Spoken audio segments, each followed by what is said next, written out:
இப்படி இருக்கும். இதை இப்படி ஓப்பன் பண்ணிக்கோங்க.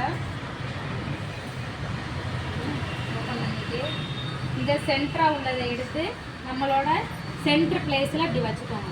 வச்சுட்டு இந்த அடியில் உள்ளதை கொண்டு வந்து இப்போ இங்கே இருக்குன்னா இதை இங்கேக்குள்ளே இப்படி வச்சு பார்க்கணும். இந்த இடத்துல அப்போ கரெக்டாக இருக்குன்னா அப்படியே சொல்லுவாங்க.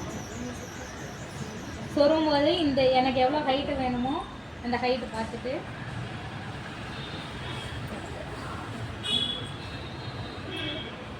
இப்போ இந்த பார்டரில் இருக்குன்னா பார்டரில் வச்சு இப்படி தான் சொல்லணும். கசமுசான்னு சொல்லுவாதீங்க. அது மாதிரி நிறைய பேர் இந்த பார்டரை இப்படி மடிச்சுட்டு இப்படியே சொல்லுவாங்க. அப்படி சொல்லக்கூடாது. அந்த பார்டரும் உள்ளே போகணும். அப்படின்னா தான் நீங்கள் என்ன மிதிச்சு நடந்தாலும் கீழே இறங்காது உங்களுக்கு. ஃபுல் வீடியோவாக எடுத்துருவா இது? ஆமாம் சார்.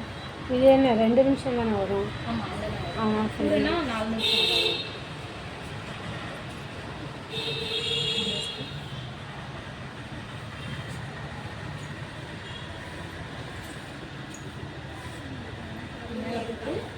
கீழே உள்ள இந்த சென்டர் பின் இருக்கு இல்லையா, அந்த சென்டராக உள்ள பின்னையும் கீழே இங்கே உள்ள பின்னையும் நம்ம கழட்டிட்டோம்னா செட்டுறது ஈஸியாக இருக்கும்.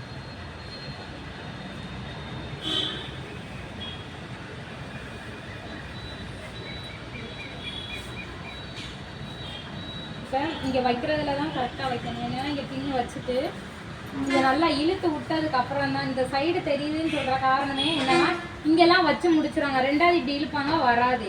அதனால இங்கே கீழே வைக்கிறதுக்கு முன்னாடியே நம்ம இங்கனக்குள்ளே நல்லா இழுத்து விட்டுக்கணும். இப்போ இந்த பின்னை கலட்டினா அங்கே குத்தணும். நான் இதை திரும்ப மடிச்சுக்கிறதுனால நான் இங்கனக்குள்ளே சும்மா அப்படியே பின்னை குத்திக்கிறேன்.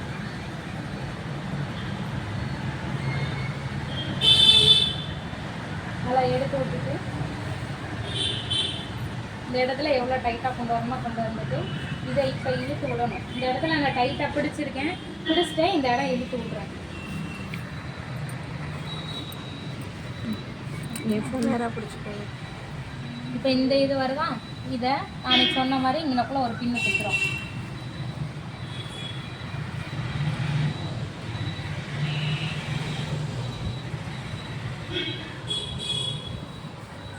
இதை இந்த கையில் இப்படி இழுத்து பிடிக்கும் போது இன்னக்குள்ளே இப்படி குட்டி குட்டியாக வருதா, இங்கேருந்து நம்மளே அப்படி கிரியேட் பண்ணணும். இப்படி 1 2 ஃபஸ்ட்டு இங்கனக்குள்ளே இப்போ குத்தும் போது கண்டிப்பாக பெரிய பின்னிட்டு மட்டும்தான் குத்தணும். சின்ன பின்னிட்டு குத்தக்கூடாது.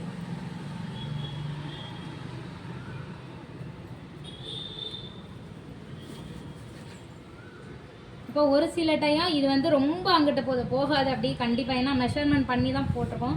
அப்படி வருதுன்னா இந்த ஊக்க எடுத்துகிட்டு இந்த ப்ளீட்டை விட்டுறலாம் நம்ம. சரிங்களா? மோஸ்ட்லி அப்படி போகாது. இப்போ இப்படி உயரம் எவ்வளோன்னு பார்த்துட்டு தேவையான அளவு நல்லா உள்ளே போய் புரியுதுங்க.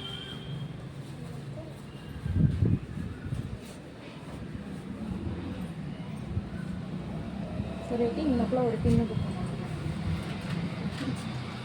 இங்கே வந்து எல்லோரும் நினைப்பீங்க பெரிய பின்னு போட்டால் தான் உள்ளக்க போகணும். ஆனால் இது ஸ்கட்டோடு சேர்த்து தான் கொடுக்கணும்.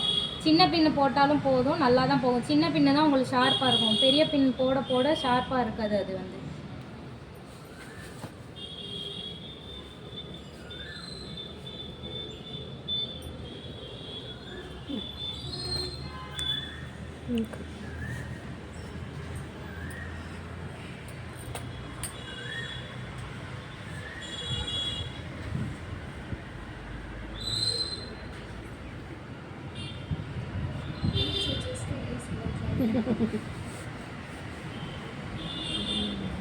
ஓகேவா? சரிதான். இந்த ஸ்டெப்பையா இன்னும் கொஞ்சம் நம்ம நார்மலாக இந்த ப்ளவுஸ் இல்லாமல் இந்த உள்ளக்கை ஷார்ட்லாம் போட்டோம்னா இன்னும் கொஞ்சம் டைட்டாக தான் வரும். நல்லா இறுக்கி வரும். இது இன்னும் ரொம்ப கரெக்டானு பார்த்தா இங்கே வச்சுருக்கிற ஃப்ளீட் கவுண்ட்டும் இந்த கவுண்ட்டும் கரெக்டாக இருக்கும். நம்ம அப்படின்னா ரொம்ப கரெக்டாக கிட்டிருக்கோம் அப்படின்றதா இருக்கும். நல்லா இருக்கா?